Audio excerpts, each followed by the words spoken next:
Nira Valen didn't believe in ghosts, not in the traditional sense. She believed in decay. In records corrupted by radiation. In echoes of voices trapped in failing comms buffers. But as she sat in the violet-lit silence of Outpost Virea's observation dome, she started to think maybe the universe believed in ghosts for her. It was day 137 since the biodome collapse. The sky above shimmered with a false aurora, magnetic particles weaving across the dome's polarized glass in waves of green and indigo. She watched them move like dancers in mourning, slow, erratic, too beautiful to be natural. The aurora was never part of the atmosphere readings before the collapse. And yet, it pulsed now, rhythmic. Almost intentional. Below her, the surface of Oryx 3 glowed faintly. The last photosynthetic mosses struggled on, bathing the valley in glistening patches of soft light. If she let her eyes blur, it almost looked like city lights from her childhood on Earth. Delphi District, nightfall. But here, the light came from things still trying to live in the ruins of human failure. They were supposed to protect this world. Instead, Nira sat alone. Most of the station crew had left after the second shuttle incident. Only a skeleton team remained, 8 personnel, including her. All technical, all exhausted, all chasing the wrong questions. The council wouldn't authorize further terraforming protocols until they determined what caused the collapse. And she, well, she couldn't leave. Not until she understood what had gone wrong. Not until she stopped seeing that last look on Director Eason's face, half horror, half apology, as the dome cracked and the atmospheric seals failed. Nira pressed her forehead against the cold glass. Her breath fogged the surface. She drew a small circle in the condensation with her fingertip. Footsteps. Soft ones. Deliberate. She didn't turn. You should sleep, the voice was low, with a hint of vibration beneath it. Not deep, exactly, but textured, like it passed through water before it reached her ears. You too, Thalen, she replied. Her voice was hoarse. She hadn't spoken in hours. He stepped beside her, not too close. He was tall, his skin faintly iridescent under the low lights. Like glass before it cooled. The Ilari were graceful in ways that unsettled humans, but Nira found herself no longer startled by him. Maybe she liked that he never flinched at her silences. You're still watching the pulses, Thalen said, nodding toward the aurora. They changed tonight, Nira murmured. Faster. Tighter intervals. You mapped the rhythm again. She handed him the data slate. He studied the waveform. That's all, she asked. You want a more dramatic reaction? You're a xenobiologist. This is an unexplained planetary signal changing without atmospheric triggers. Feels lazy. You want drama, he looked at her, one corner of his mouth curving upward. Fine. It's impossible. Thank you. But also, he tapped the screen. It's familiar. She turned to him. How? Ilari ceremonial songs use harmonic wave patterns for memory transference. This rhythm feels like one of ours. An old form. Emotional mapping. Wait, Nira leaned in. Are you saying this light show, is a message? Or a memory, he said softly. From who? Maybe from us, he said. Maybe from someone else. The silence thickened. Beyond the dome, the aurora pulsed again, 3 sharp flares, then a long one. Like code. Nira felt it in her chest. Not fear. Not awe. Recognition. She looked back at Thalen. You felt that too. He nodded slowly. I felt sadness. Sudden. Sharp. But not mine. That's impossible. He glanced sideways at her. You said you wanted dramatic. They stood in stillness. The outpost hummed around them, low vibrations, distant hydraulics, the background sound of decaying ambition. "I've been running models," Neera said after a while. "Cross-checking this pulse pattern against all known planetary atmospheric events. Nothing matches. But when I layered in the bioelectric field readings from the Moss fields, the harmonics aligned." Thalen turned fully toward her. "You think it's alive? Or it's using the living network to speak?" He stepped closer. Not quite touching her, but enough that she felt the heat from his skin. Ilari ran warmer than humans. "Do you want to find out?" he asked. Neera met his gaze. She expected cool scientific curiosity. What she saw instead made her throat tighten. Underneath his strange, luminous eyes was the same look she wore most mornings. Grief wrapped in responsibility. The stairwell hissed as it depressurized. Metal groaned under its own age as the outer airlock opened, revealing the descending lift shaft. Neera adjusted her filtered breather mask, then turned to Thalen. "You sure the seals on your respirator are good?" she asked. "My physiology is more tolerant than yours," he replied. "But yes." They stepped into the lift platform, and the mechanism rumbled downward. The shaft walls were scarred by years of storms and moss creep. Tiny strands of bioluminescent lichen threaded their way through cracks, casting soft green light on their faces. It had once been a place of optimism. The biodome had been their first proof that Oryx 3 could support transplanted life. Its atmospheric filtration units, designed by Neera herself, had allowed dozens of human and Ilari staff to walk beneath open sky in safety. But that sky had turned cruel. And the dome had fallen. "You come down here often?" Thalen asked, his voice breaking the tension. "Not since the collapse," she said. "I don't like seeing it dead." "Then why now?" She looked at him. "Because something wants to be remembered. And I think we've both forgotten too much." Thalen nodded. "Grief makes amnesia feel like mercy." The lift halted with a lurch, and the doors opened into the silent ruins of the biodome. Glass fragments still littered the soil like fallen stars. Fractured struts curved overhead like broken ribs, and the air shimmered with residual static from the magnetic shielding grid, now mostly offline. The moss, however, had survived. It glowed softly in clusters across the terrain, colors more vivid than any natural chlorophyll, crimson, teal, amber. And as the aurora rippled across the atmosphere far above, the moss responded. Pulses of light blinked across the field in perfect time with the sky. "You seeing this?" Neera whispered. "Not just seeing," Thalen said. "Feeling. It's like music through skin." They crossed the broken terrain, stepping over collapsed ductwork and shattered analysis pods. Every few steps, Neera paused to scan the moss clusters with her handheld spectrometer. The readings were abnormal. Elevated electrical activity, synchronized across kilometers. "This can't be plant behavior alone," she murmured. "Not by terrestrial standards," Thalen agreed. But Ilari evolution began in symbiosis with bioluminescent coral. We evolved with the idea that memory and emotion could be embedded in biology. "You think this moss remembers?" she asked. "Or relays memory," he said. "The question is, whose?" They stopped at the base of a crumbled arch beneath it. A long-forgotten terminal sat partially buried in overgrowth.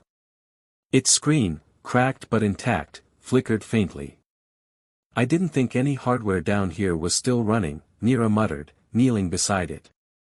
She brushed off a layer of moss and powered the console. It blinked once, then fully lit, dull green text scrolled slowly across the screen.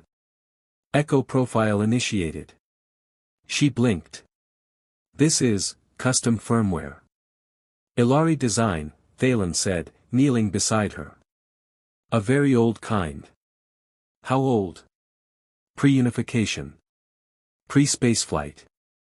Neera stared at him. "What is this doing on a human outpost?" "I don't know," he said. "But it means someone here was working on hybrid systems." Someone who believed memory could survive more than death. The screen shimmered again. Input, emotion anchor. Neera looked at him.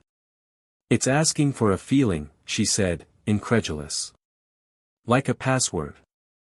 What do you remember most vividly? Thalen asked. Neera hesitated.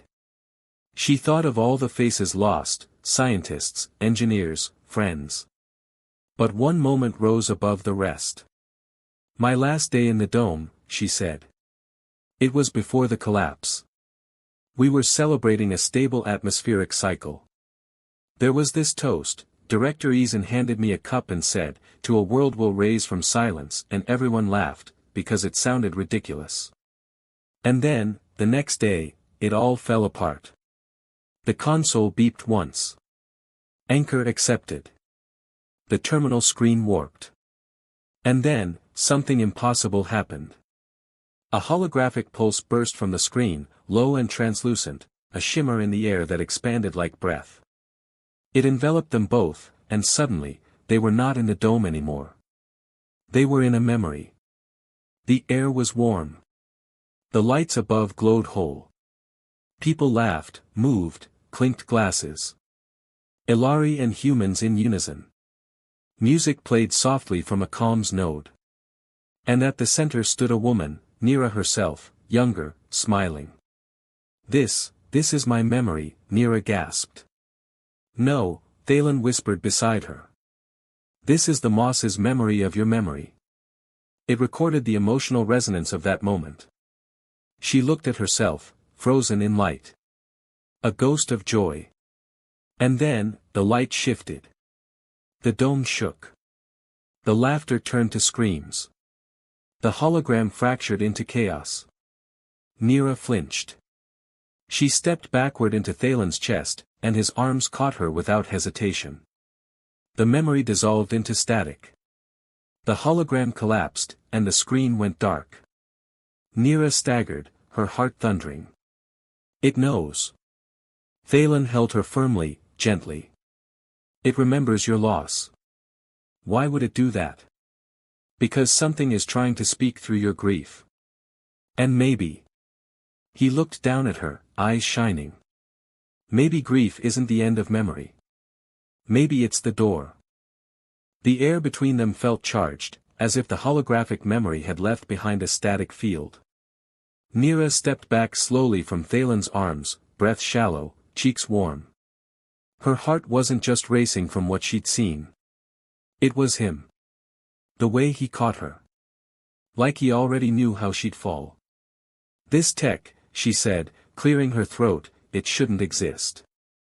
I didn't authorize any hybrid memory interfaces. Ilari neural tech and human memory mapping aren't even remotely compatible." Thalen nodded. "Which means someone tried to make them compatible anyway. Maybe years ago. Maybe someone who believed there was more to record than facts." Neera's eyes scanned the wreckage again. "Someone like Director Eason. She worked with your species during the Ilari diplomacy trials. She always said empathy would get us further than logic." "A wise belief," Thalen said. She turned to him. "Do you think she made this system?" "Perhaps," he said slowly. "But there's more here. Something older than her. Something watching." Neera shivered. The moss at their feet pulsed again, gentle, blue, slow. It felt like breathing. "There's a pattern," she said, kneeling beside a patch of moss growing around the ruined terminal. "It's not just reacting to light. It's passing current between clusters, like a neural relay. Like a brain." Thalen joined her, pulling a small scanner from his satchel. "These voltage pulses, they mirror bioelectric signals from emotion-expressive species. Specifically fear. Grief. And something else." "What else?" she asked. "Longing," he said. "This frequency here," he pointed at the readings, "matches Ilari resonance during mourning." Neera stared at the moss. "You think the moss is mourning? Or it's amplifying the mourning of those it's touched?" Neera reached out with her gloved fingers and gently brushed the moss. It pulsed again, faster. Warmer. A whisper echoed in her calm unit. Just one word. Elian. She froze. Did you hear that? Thalen was already adjusting his receiver. Repeat. Nothing. She pressed her hand flat against the moss and closed her eyes. This time, the voice came stronger, gentle, familiar, wrapped in a language she didn't know but somehow felt. Elian, where are you? She pulled back, shaken. A name. It's saying a name. A lost person, maybe, Thalen said. Or the person who made this system. I've gone through every crew manifest, Nira said. No one named Elian ever worked here. Thalen's expression darkened. Then we're not the first ones this system spoke to. They sat back against the broken support pillar, the moss glowing softly between them. Neither of them spoke for several minutes. It was the first time since the collapse that Nira felt like something other than despair was blooming in this place. Why did you really stay? She asked finally, not looking at him. He didn't hesitate. I lost someone, he said quietly. Before I was posted here. A bond mate. Ilari don't separate well. When one half of a pair dies, the other feels it in their entire biology. Every cell. Every nerve. Nira turned to him, her voice gentler. I'm sorry. It was 5 years ago, Thalen said. And still it feels like yesterday. I stayed because grief can't be reasoned with. Only understood. And this world, it understands loss. She nodded, eyes stinging. I lost my father to an electrical fire in orbit. It happened while I was graduating. Everyone clapped for me on that stage. But inside, I was hollow. And now? She looked up at the aurora through the shattered glass. Now I think maybe grief isn't just an ending. Maybe it's a recording. They were quiet again. And then Nira spoke, softer this time. Did your bondmate have a name? Thalen nodded. Aloes. Nira looked at him. The way you said mine that night on the comm deck, it reminded me of how he must have said yours. He looked at her then, really looked, his eyes catching the moss light, the sadness behind it. And she knew in that moment that she wasn't the only one standing in the wreckage of something they once called home. He reached out, not touching her, but holding his hand open between them. Nira didn't hesitate. She placed hers in his. The moss glowed between their joined palms, white this time, pure and soft. It pulsed once, then twice. And in her calm, the whisper returned. Elian, they remember. The white glow faded slowly from their joined hands, but Nira still felt its echo vibrating through her palm like a memory refusing to be forgotten. Beside her, Thalen let out a slow breath. That pulse, it wasn't just light. No, Nira whispered. It felt like. She didn't have the word. Not electricity, not emotion, it felt like being seen. Like standing in the center of someone else's remembrance and knowing you were not a stranger to it. The moss isn't reacting to us, she said quietly. It's been waiting for us. Thalen nodded, eyes narrowed. Which means there's a source. Something central. A node or origin point beneath the network. Nira turned slowly, scanning the landscape. The nutrient core. It fed the entire biodome system before the collapse. If the moss integrated with that interface. She trailed off, and Thalen finished the thought, then that's where the memory is strongest. They found it 30 minutes later, buried under 1/2 meter of soil and shattered synthetic lattice. The nutrient core was partially intact, vines of glowing moss tangled around its structure like veins around a sleeping heart. Tiny pulses of light ran along the tendrils, coded, deliberate, almost musical. Nira knelt beside it and placed her hand on the central panel. To her surprise, the panel lit up. Still functional. Thalen opened his toolkit and pulled out a neural tap relay. I can link us into the moss lattice, he said. We'll see what it sees. Feel what it's holding. You mean we'll experience its memories? Yes, he said carefully. But only if we align emotionally. The moss doesn't just respond to logic. It mirrors feeling. If we enter fractured, the projection could collapse. Nira studied him. You mean we have to be honest, she said. With each other, Thalen confirmed. A long silence passed. Finally, Nira said, okay. He connected the relay. 2 thin fiber leads extended from the core, one for each of them. They pressed the tips to their temples. The world tilted. Everything went white. Then. A garden, vast and golden, stretching under twin moons. Moss fields rippled in the wind. A young Ilari stood at its center, cradling a smaller being in their arms, grief painted in every shimmer of their translucent skin. Nira felt the sorrow. Not her own. Aloes. That name echoed through the garden, carved into every breath of air. The Ilari wept. But instead of tears, light fell from their eyes, falling into the moss like seeds. Emotion, planted.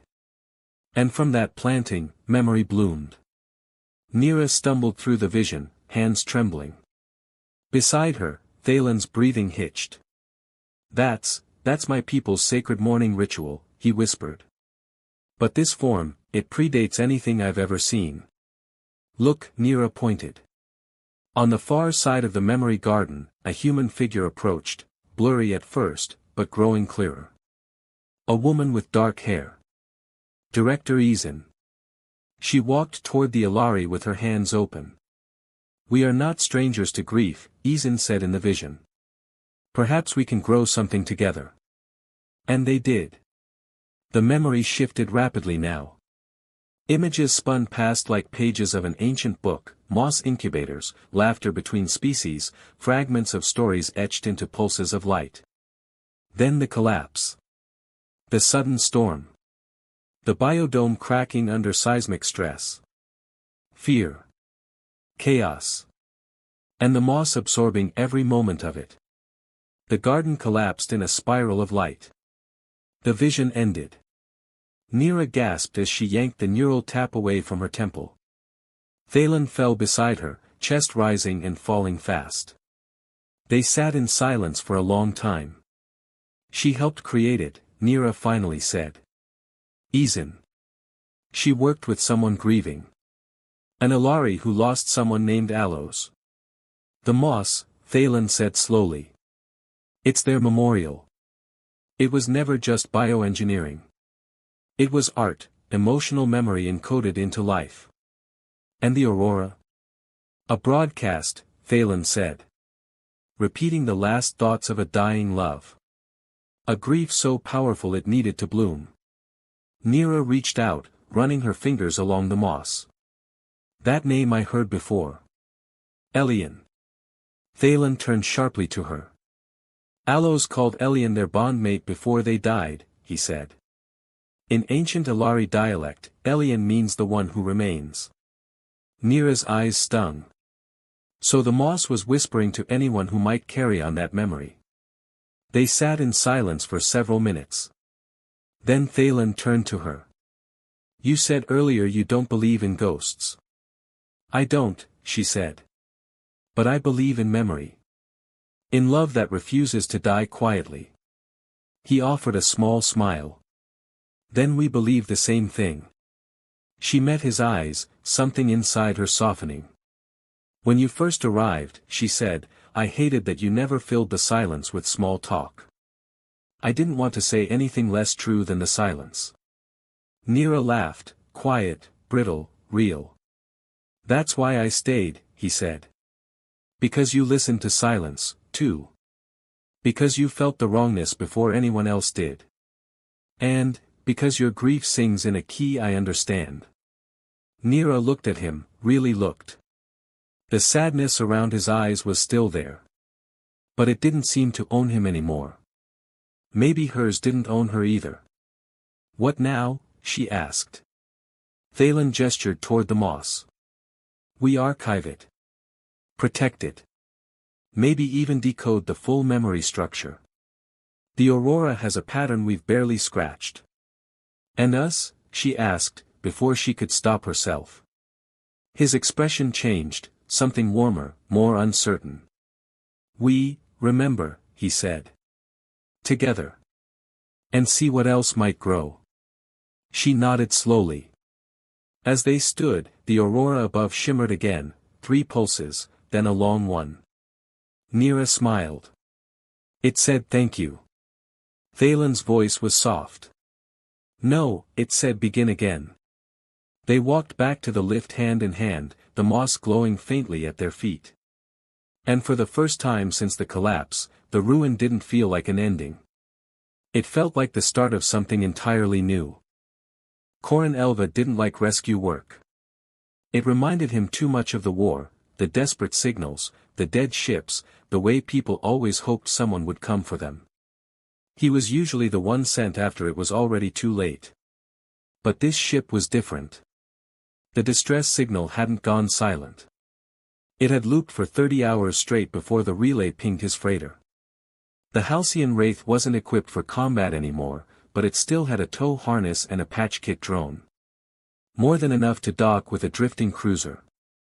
As he coasted through the debris field, his hands steady on the helm, Corin felt the familiar itch in the back of his neck. Something was wrong. The cruiser was listed as the Solstice Recall, a medium-range scientific vessel. Registry clean. No signs of recent engagement. But its engines were dead, its life support minimal, and its orbit was deteriorating fast, pulled toward the edge of the Meridian Breach, an unstable wormhole barely 3 astronomical units out. Corin clicked open the comm relay. Solstice Recall, this is Freighter Halcyon Wraith. Responding to automated distress. Please acknowledge. Only silence.